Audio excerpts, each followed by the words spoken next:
ukuzimu kurashushe cyane. Baciye bafata ya feru bayicishe mu ruhanga, baca bayicisha mu mutwe, baca baramwa bamwesheje nya feru ishushe nkuko bari babisezeraniye. Narakomye induru cyane ati Yesu, Imana n'umuco. Rero mu kuzimu nta nagaco na gatoyi kahari, n'umwiza gusa. Kubera rero mu kuzimu Imana iriyo, nice gituma atana gaco na gatoyi kariyo, n'umwiza muzitanya gusa. Narakomye induru, ndakoma induru, n'abari hirya no hino yanje barakoma induru, mugabo nta bufasha na butoye twigeze turonka. Kandi vyongeye n'amajwi yacu ntaho yaja. Izo daimoni rero zirambwira ati hora, aha ntituratangura na gatoyi kukubabaza kubwo ivyaha vyinshi wakoze. Barambwira bati turakubabaza ku vyaha vyose wakoze ukiri kwisi. Baciye bazana rendi feru ishushe cyane turira. Baciye rero bayicisha ahantu hose nari mfise amatatuwaje ku mubiri. Bayicisha n'ahantu hose nari mfise utuntu tw'ubwiza narashize ku mubiri. Hose bayicishaho. Bakuyeko yazana n'inyama. Bagejeje kwincisha ku mutwe ahandi hose ku mubiri, hahandi ku mutwe hasubiye kumera kwa kundi nyene.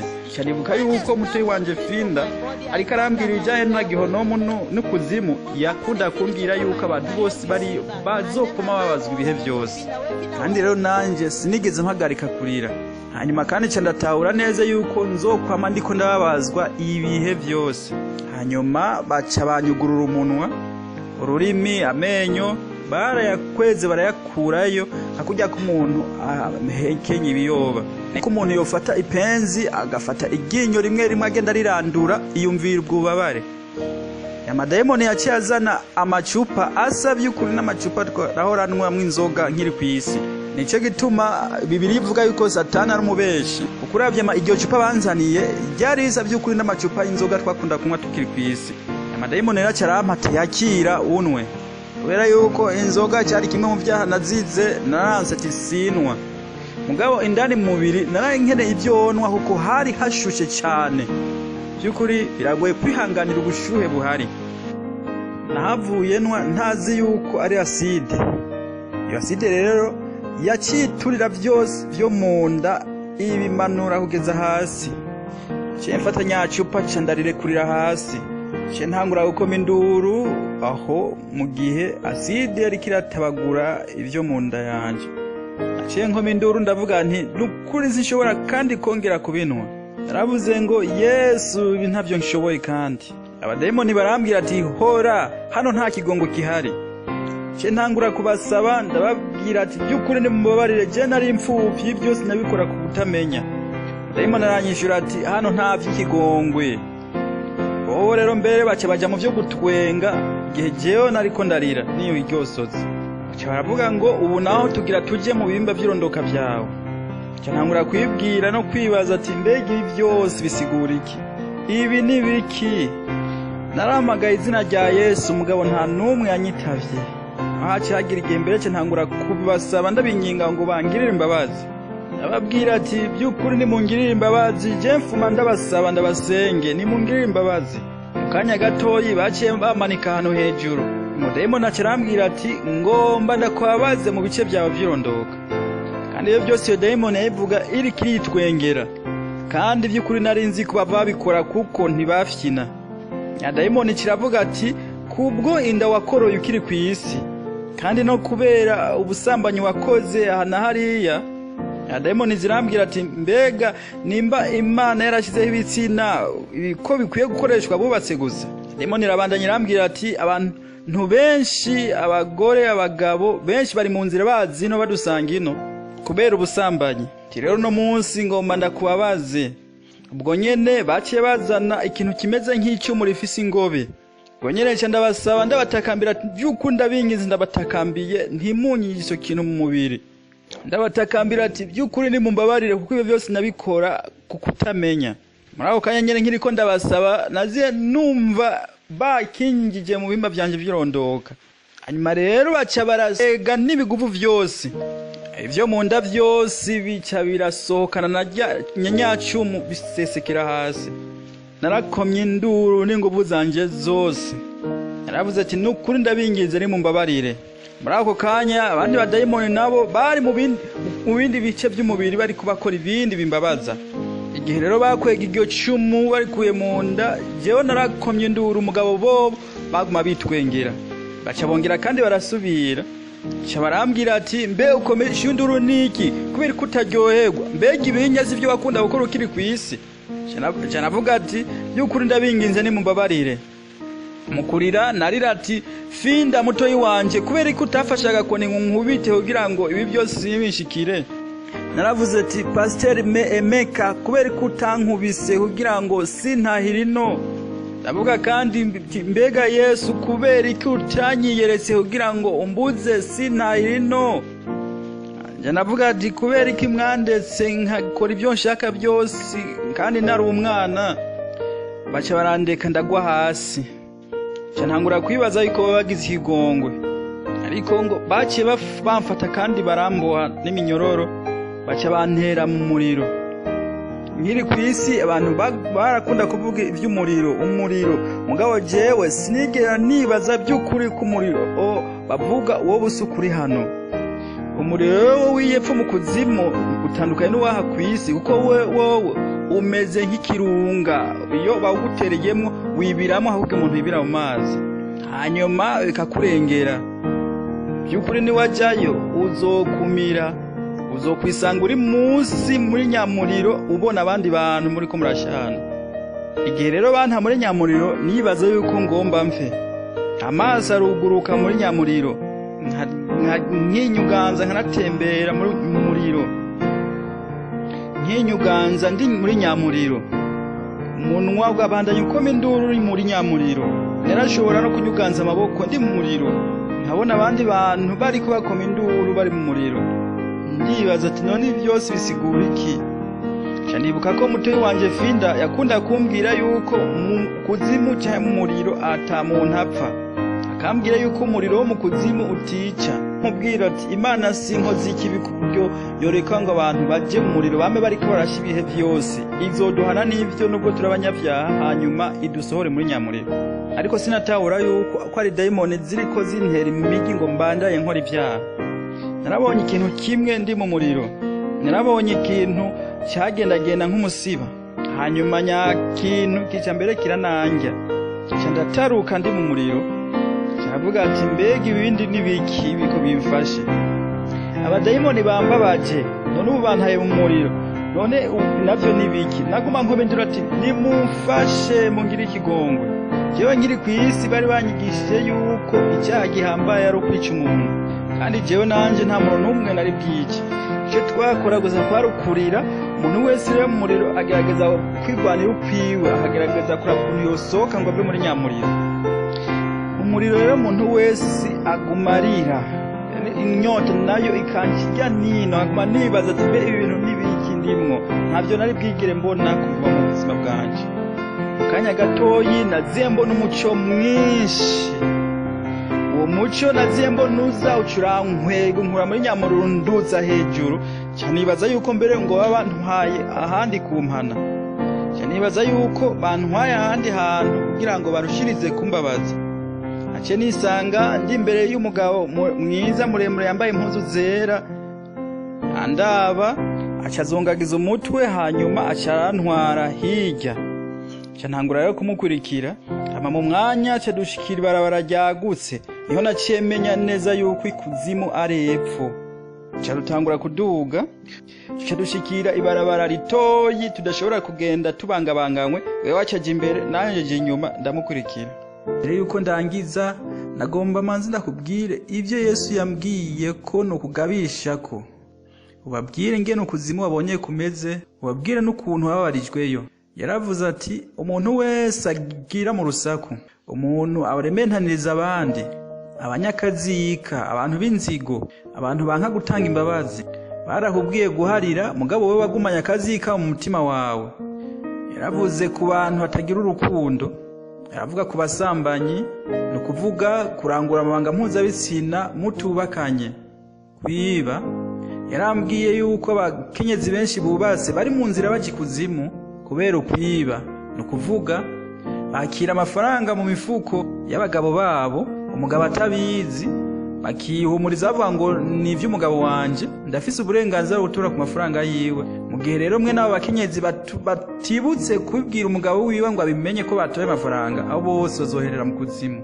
Ubabwire mukobwa wanje ko no mu rusengero igituriro kiriyo, hagukorera Imana abantu bakaja mu vyo guhanahana ibiturire. Mashengero naho bakorera hirya no hino ugasanga abantu bariko batanga bahana ibiturire, kandi ugasanga biriko bikorwa n'abantu bitirirwa izina ry'Imana. Yaravuze ngo abantu benshi barakoresha nabi ubutunzi bw'igihugu, bakibwira ngo n'umukate w'igihugu. Ubabwire yuko nibatavuga n'ifaranga na rimwe iyo ryagiye ngo babisigurire ababijejwe, bose bazoherera mu muriro. Yaravuze ngo abantu bose ubwibone bamenye neza yuko ukuzimu, umuriro ariho hazoba muhira wabo, kandi ibihe bidashira. Yarambwiye ngo ubwire abo bantu bagikorora inda, ubwire abo bakobwa bakiri bato bariko barakorora inda. Yarambwiye ati mbega uribuka ingene bariko bakubabaza mu bimba vya virondoka, niko nabo bakobwa nibatihana bazobabazwa. Yarambwiye ati si abakobwa gusa ariko n'abagore bubatse n'abagabo bubatse. Iyo umukenyezi atwaye inda niyigira 6 canke 7, hari abagabo bazavuga ngo uwo mwana ntawe nshaka, hanyuma umugabo akaca amafaranga uwo mugore ngo genda uyikuzeyo. Abagore rero nkaho bariremesha bakavuga ngo abagabo bacu niyo baduhaye amafaranga tuje kuzikuzayo, kandi ni wese w'umwana. Yesu aravuga ngo nimutihana ngo mugororoke mukurije cyaga imbere mwitegurire ukuzimu umuriro. Yesu kandi yarabandanije ambwira ngo abagabo baryamana n'ubukobwa bukiri buto buto bakongera bakabatera inda, hanyuma mu nyuma bakabihakana cyane bagafata bagahamahera uwo mukobwa bateye inda kugira ngo agenda yikuzeyo. Umenye neza yuko mwe muri babiri icyaha kibari ku mutwe wanyu. Uze kandi ku bagabo bubatse baja hanze kuryamana n'abandi bakobwa, mbere ugasanga hariho abandi bahabara bafise hanze harasyo bakasumira bagaha vyose. Yesu yaravuze ngo rero nimutihana ibyaha, kandi ngo muvyaturira abo mwubakanye banyu ko by'ukuri azobata mu konomo. Yavuze no kuba abeshi ibinyoma binini n'ababeshi ibinyoma bito bito, bose ngo bazoherera mu muriro. Abantu bose bafise umutima w'ishari bose ngo bazoherera mu kuzimu umuriro. Yavuze no kubicanyi ko bafise ibibanza byabo mu kuzimu. Abapfumu n'abajyako bose ngo bafise ikibanza mu muriro. Yaravuze no kubakoresha abapfumu cyangwa imiti kugira ngo abagabo babo bakunde, cyangwa ku kazi ngo abose babo bakunde. Yaravuze ngo mwatura ibyaha byanyu musabe imbabazi, atari uko muzotahira mu muriro. Abantu bose batoteza abantu baba bakeneye gukurikira Yesu mu kwezwa, abavyeyi cyangwa abapasiteri batemera ubutumwa bw'ukwezwa ku mutima no ku mubiri, hanyuma bagatera impiga abandi kugira ngo basubire mu byaha.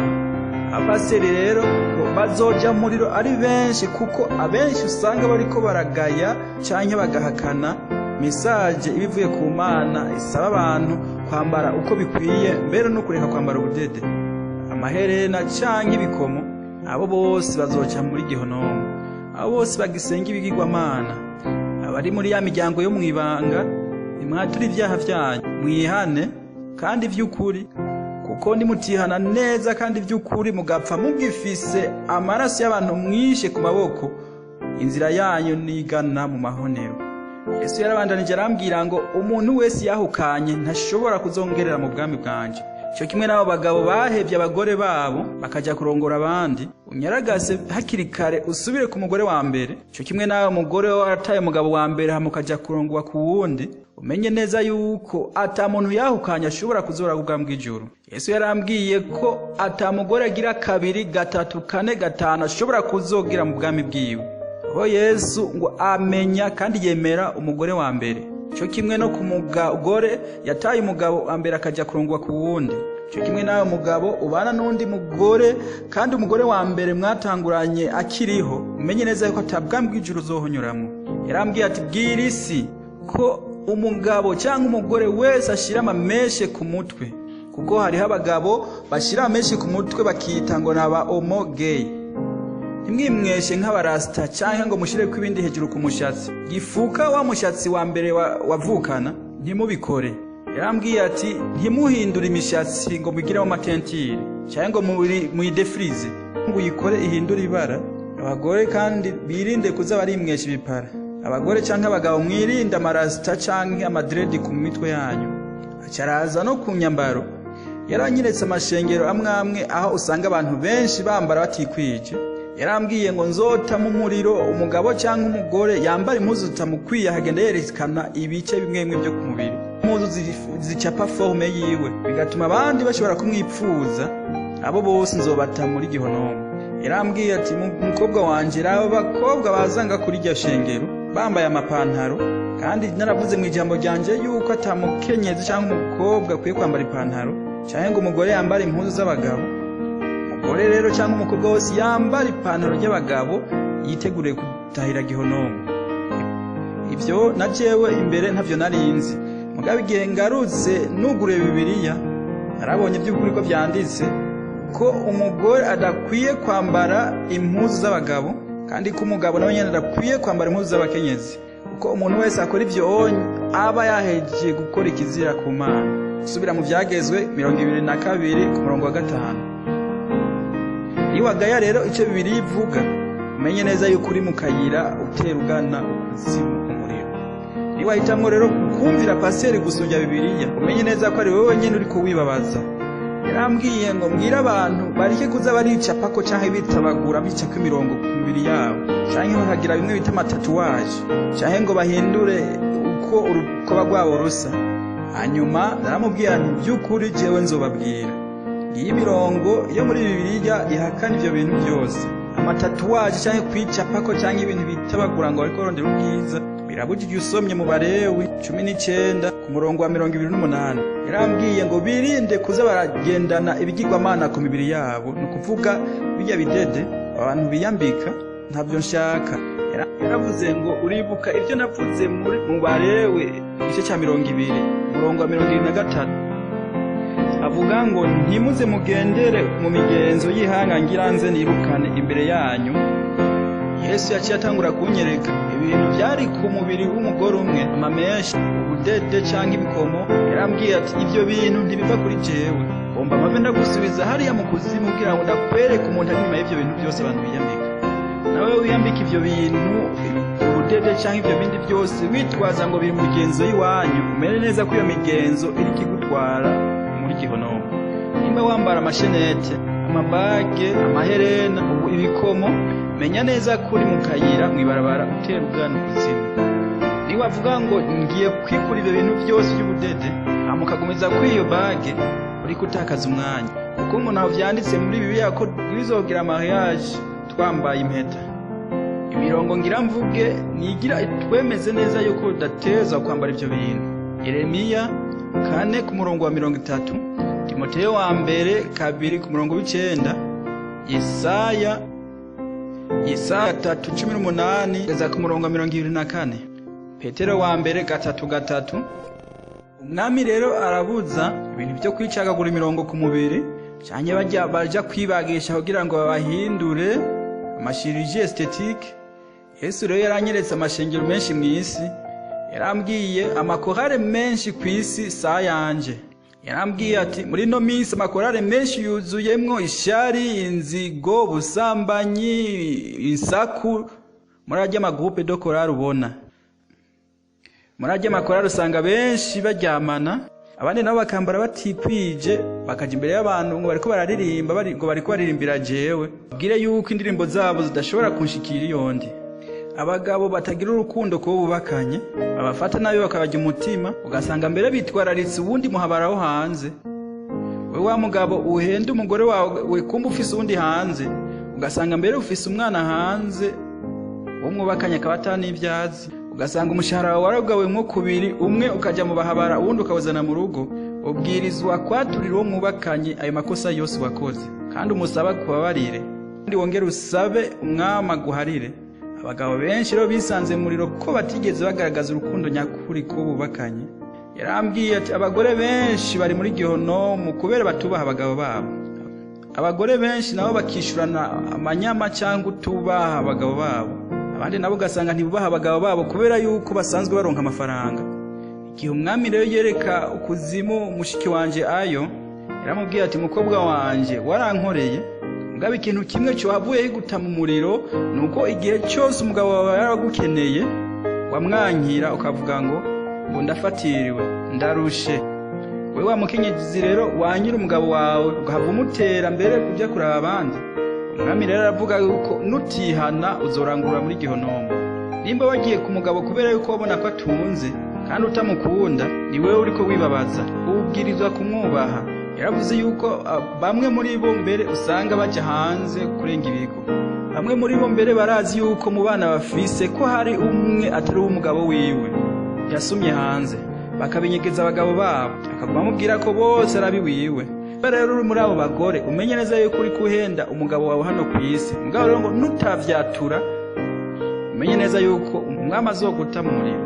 Wa mukenyezi we uratora amafaranga mu mufuko y'ipantaro y'umugabo wawe cyangwa muri gotomoni cyangwa aho hose yashira mu nzu, umugabo atabizi. Umwami rero akakubwira uvyaturira umugabo wawe hakiri kare utarita Imana, ubwo ayo mafaranga ntiyarayi wawe. Umenye neza rero ko utayimubwira ngo umwaturire, ni wapfa uzofatwa nk'umusuma kandi uzorangurura mu kuzimu. Abakozi ba leta baratora amafaranga bakayatora atanumwe abizi, amafaranga y'ishirahamwe canke y'isosiyete bakorera. N'umushefu hejuru ntibabimubwire, ugasanga yatoye amafaranga aciye yakoresha mu kugira projet ya mariage canke yakoresha mu kubaka inzu yiwe canke akagura ikindi kintu akeneye. Ugasanga muhiri wawe uri gukoresha ibintu vya leta canke uri gukoresha ibintu vyo mwishirahamwe batabigwaye babitoye ubyihaye. Nutasubiza ivyo bintu rero canke ngo ubibwira abakuru bawe mu kazi, mama aravuga yuko ni wapfa uzoharugwa nk'umusuma kandi uzorangurura mu buzima. Wewe wakira ivyo bitango n'agafanta ku kazi kawe, yaragasa n'ingoga usabe ikigongwe ku mwami utarita Imana kandi ntubisubire.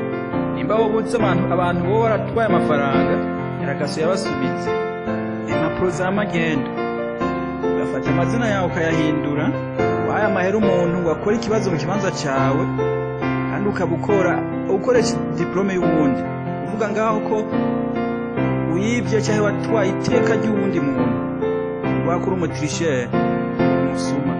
Aturukuri hanyuma uhagarike gukoresha iyo diplome y'amagendo. Abana zobibabwire je, mugabo narabonye abana b'imyaka 5-6 bariko babazwa hiyo mu kuzimu. Mwami yarambwiye ati abana bose batubaha abavyeyi babo canke bakuru babo canke batuka bakuru babo. Mwami rero yarambwiye yuko umwana wese azi gutandukanya icyatsi n'ururo agakora ibibi amenye neza yuko azotahira mu muriro. Ufise imyaka 6, 7, 8 mugabo ukoma witwara nk'umwana kandi ukabuzi neza yuko ivyo uri kurakora ari bibi, menya neza yuko uri kurihenda. N'abana ibinyoma byose, ukugwana, ukwiba, kwishuri canke muhira, insaku, genda watura ivyo vyaha usaba imbabazi. N'abana muriko muranyumviriza, wa mukobwa uryamana n'abagabo kumva ariyo yose, wa mukobwa umaze gukorora inda, wa mukobwa wambara impuzu zitagukwiye neza uhakwa guhena canke zigacapa ukumeze, wa mukobwa ubana n'undi mugabo kandi bitemewe ukamufata nkumenga n'umugabo wawe kandi atankwano yatanzwe. Nimba uri muri abo bakobwa, mwami yavuze yuko uri gutera ugana kuzimu. Abagabo bakiri bato, imisoro itarubaka, igikorwa cyawe akaba ari uguhenda abakobwa, ubahenda ngo uzobarongora kandi utabakunda. Icyo urondera wewe gusa akaba ari ukuryamana nabo, nye neza ko inzira yawe ariyo mahonero.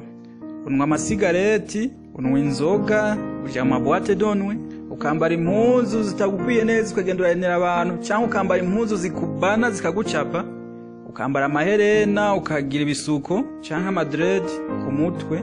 Umwami rero aravuga yuko umuntu wese yaba gukuza cyangwa muto anywa itabi, anywa inzoga, muri make agira muri ubwo buzima afise umugabane hiyo mu kuzimu. Umuntu wese adanaza ikintu kicira atari cyo cyagwa nk'igihumbi wo kucidandaza 10,000, kuvuga inshuro 10 igiciro cyaco, umwami aravuga yuko uri umusuma uzorangurura mu kuzimu. Wewe wa mupfumu we, urya amaraso kongera ukanywa amaraso y'abantu, wihane hakiri kare, watura ibyaha byawe hama usabe umwami akubabarire, atari uko witegure kuzotabwa mu muriro, ko uzokwagirwa n'icyaha cyo kurya umubiri wawe.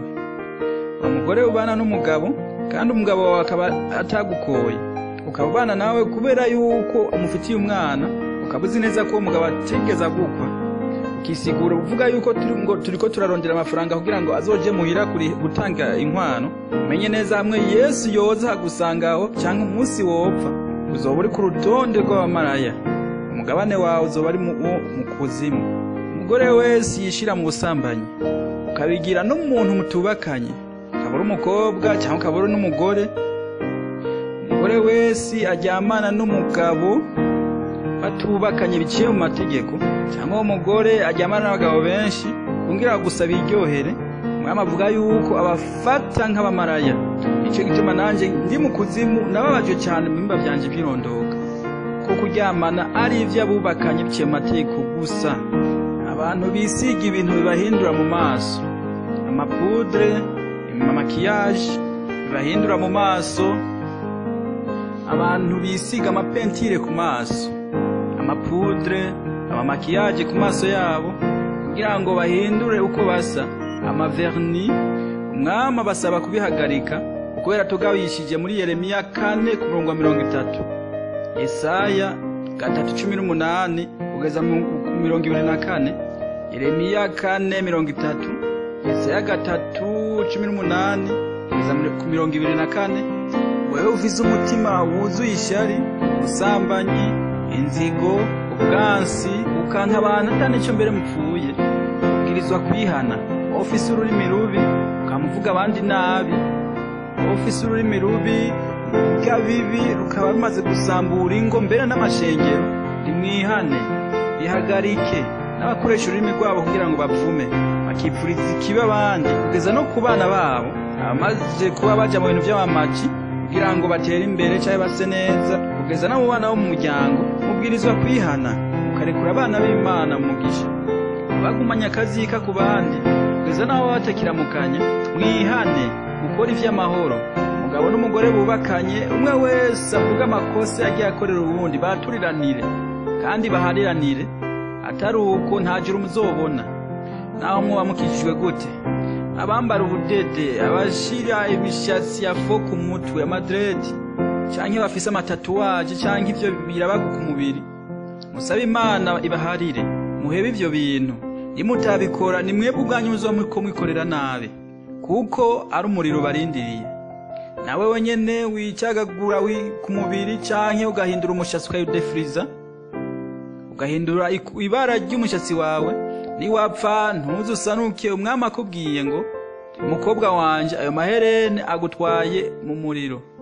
Ukiri kwisi warantazira n'ivyo, mbere waravuga no mu ndimi, warampamagara mu izina, mugabo kwije ibisabwa kugira ngo ushobore kwinjira ijuru ryanje, kubera ivyo bintu washira ku mubiri wawe, kandi no kubera icyaha wagumanye mu mutima wawe. No munsi tugira duhamagara abantu bashaka kwihana, usaba umwami kubabarire, akugirira ubuntu, akwibutse ivyo byose ubwirizwa kwatura. Ira umwami wawe ati nyibutsa ibyaha no narakoze ntibuka, ndetse no mu bwana bwanje, kugira ngo ndavyature, ungirire ubuntu nshoboze kugira ngo nshobore gusubiza ibintu natwaye. Wewe wa musore wiba impuzu canke ibintu aha canke hariya, umenye neza kuri mu nzira ikutwara mu kuzimu. Nutihana no munsi, wewe wa mufazoni we utera akajagari mu rugo, wihane uhebe urusaku kuvuga abandi nabi, ubwansi. Wewe wa mukobwa wawe uri uraryamana n'abahungu benshi, gira umwami ati mwami ndakwinginze unkure mwako gatima ko kubusambanyi, sinshaka kuja mu muriro. Abafunga kiwani, abagore babesha abagabo babo kubijanye n'amafaranga, abana bibi ibintu muhira, mwatura ibyaha byanyu, musabe Imana ibababarire kandi bagirire ubuntu. Bikenewe usubize, atari uko mwitegure kuzokuba muri ko murarira ibihe byose mu muriro. Ingo usengere umugore wawe cyangwa umugabo cyangwa abana bari kuri kaminuza. Ejo nzobabwira ukuntu Satani ariko akoresha abanyeshuri muri kaminuza kugira ngo yorone ishengero, yonone kaminuza. Wa mupapa umuryango cyangwa umukenyezi mu rugo, ingo usengere umuryango wawe, uvuga uti mwami dufashe tuzoje mu ijuru. Wa mugabo utegeka umugore kwambara ubudede, amaherena cyangwa ibikomo, ivyo bizokugarukako.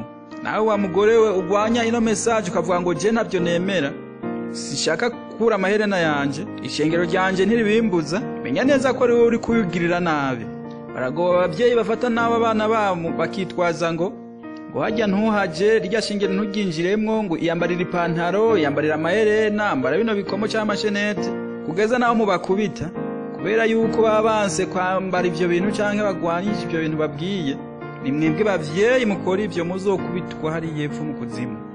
By'ukuri ntuzi umunsi uzopfa, ingo uvuge ati mwami mbabarira ibigabitanye vyanje, nyuhagira n'amaraso yawe meranda, andika izina ryanje mu gitabo c'ubugingo. Wa mugabo we, wa mugore we, urazi neza ubuzima wagiriyemwo imbere y'uko urongorwa canke urongora butari bumeze neza imbere y'Imana.